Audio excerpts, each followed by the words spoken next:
Have you ever had a chainsaw where the chain would always get loose and then eventually come off the bar? And if you hadn't guessed by that description, that's the problem with this Echo chainsaw. Now, unfortunately, this one is not mine. It belongs to one of my 700 coworkers at the facility I work at. They wanted me to look at it and find out why it keeps doing this, but I'm pretty sure you might already know the reason why this keeps happening.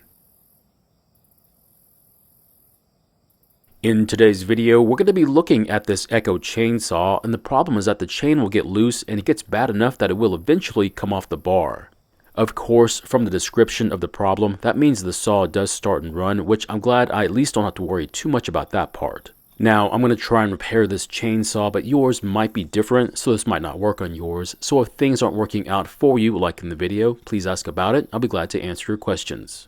So I have to ask, what's the most likely reason for the chain to get loose and cause this problem then? Now, this is kind of a tricky question because I always thought it was one major problem, but it could be a result of several smaller issues such as a worn out bar, chain, and drive sprocket. Not to mention loose bar nuts or even a tensioner issue. So as you can see, it might not be one part that has a problem, it could be all of them combined. Now, before I go too far, I do want to give this chainsaw a quick spray and rinse because I hate getting my video equipment dirty with bar oil and sawdust. I do want to let you know that I am not a chainsaw expert, so what I'm about to tell you is just my observations after having worked on a bunch of these over the decade. And what that means is some of you that are watching might have a lot more experience than me, so if I make a mistake, please let me know about it.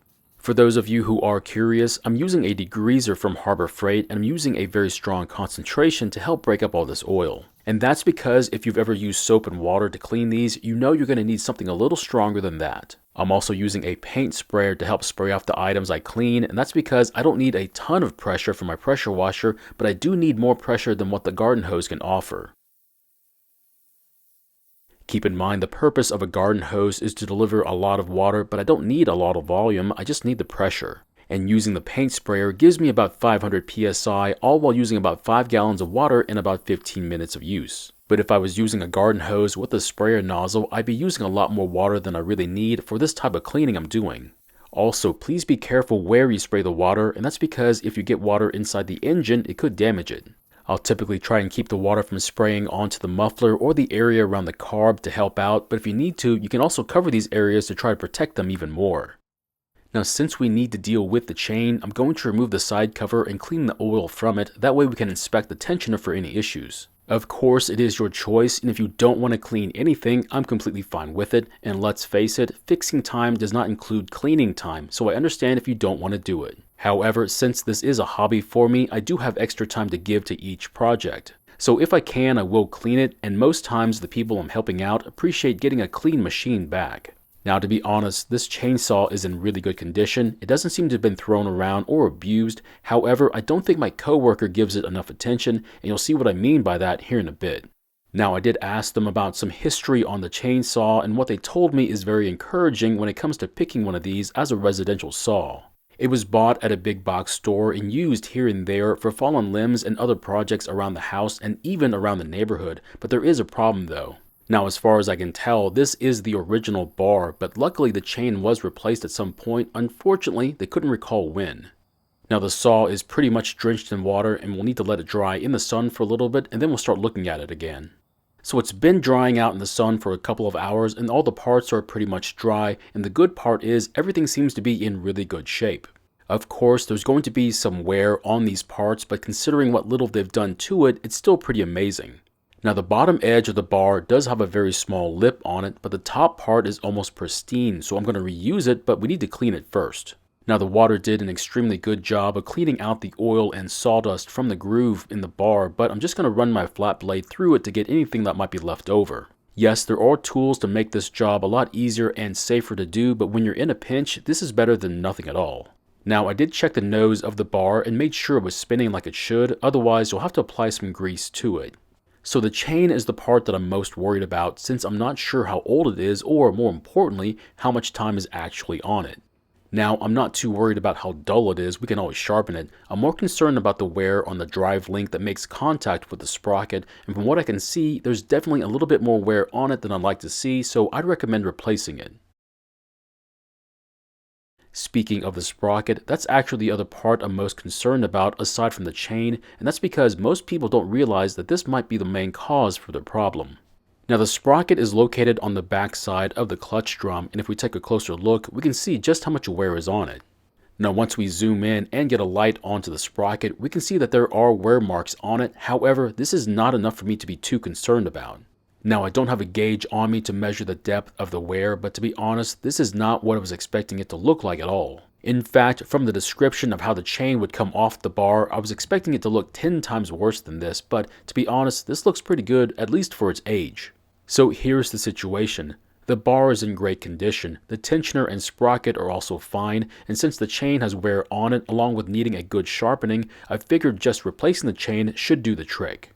Now there is more to this story, and I'll get to that here in a bit, but just replacing the chain should help out tremendously. So here's something interesting. I didn't supply this chain. In fact, it was given to me with the saw when I got it from my coworker. So apparently even they felt as though the chain needed to be sharpened. However, they didn't know how to do that, which is understandable.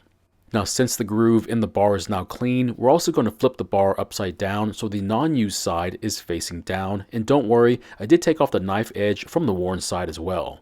After that, just make sure the chain is facing the right direction before you try to install it, and then install the bar followed by the chain.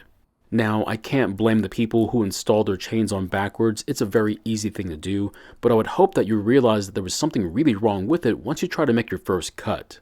After getting the chain around the nose of the bar, slide the bar forward until the slack in the chain disappears.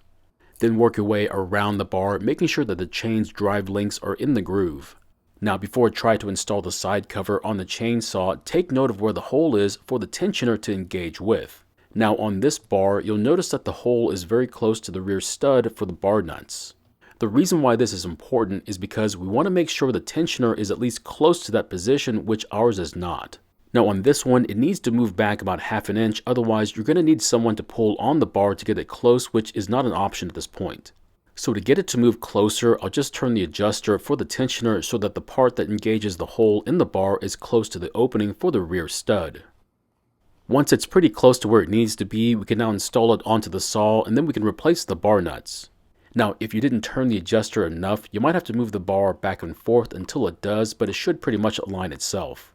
The next thing that I'm going to do is support the front end of the bar by using whatever I have on hand, and the reason why is because there is some slack in the studs for the bar, so having it in its highest position will help keep the chain from getting loose again. After that, it's now just a matter of making our adjustments so that the slack in the chain is pretty much gone. So here's where things get a little bit muddy. How tight should you make the chain? So for me personally, I like to have the smallest amount of slack in the chain for a little bit of give, but the other camp says to make it so tight that there's almost no slack in the chain. So I'm going to leave it up to you as to how much slack you want in your chain, but to me it really doesn't matter, and here's my reasoning. Remember when I said there's more to this story earlier? Well, the reason I said that is because I do believe how the chain is installed and maintained plays a huge part in keeping that chain from coming off the bar, and unfortunately I don't think my coworker was doing a great job of it.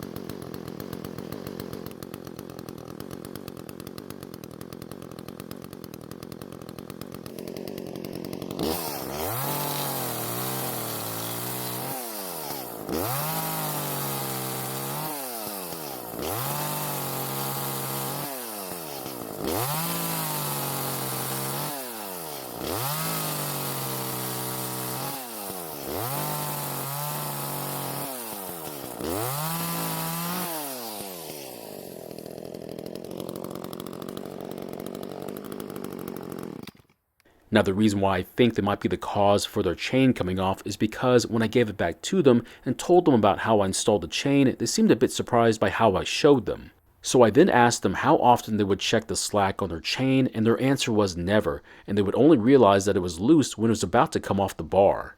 So basically the combination of worn drive links, a poor method when installing their chain, and never checking and tightening their chain all helped to make the problem they were seeing with it.